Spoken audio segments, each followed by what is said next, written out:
This is the Lone Crater YouTube. We hope this video helps. In this video, I will show you how to make delicious pickled vegetables for Banh Mi. These quick pickles, featuring carrots and daikon radish, add a crucial tangy crunch to your sandwiches. We will cover selecting and preparing your vegetables, crafting a simple yet flavorful pickling brine, and then combining everything for perfect results. Get ready to elevate your Banh Mi experience with this essential condiment, ready in just a few easy steps. First, let's prepare our vegetables. You will need about 2 medium carrots and 1 large daikon radish. Peel both, then julienne them into thin strips, roughly 2 inches long. Aim for consistent thickness for even pickling. Next, place the cut vegetables in a bowl, sprinkle with 1 teaspoon of salt, and let them sit for about 10 minutes.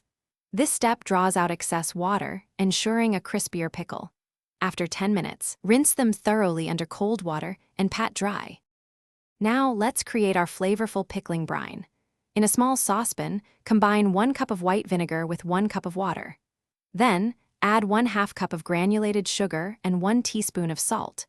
Gently heat this mixture over medium heat, stirring occasionally until both the sugar and salt have completely dissolved.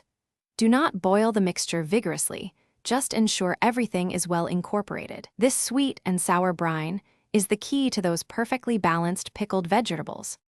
Finally, it's time to combine everything.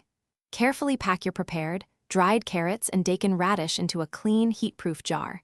Once the brine has cooled slightly but is still warm, pour it over the vegetables, ensuring they are completely submerged. Seal the jar and let it cool to room temperature on your counter. Then, transfer it to the refrigerator. For best flavor, allow them to pickle for at least 30 minutes or ideally a few hours before enjoying. They will keep well for up to 2 weeks. Thanks for watching.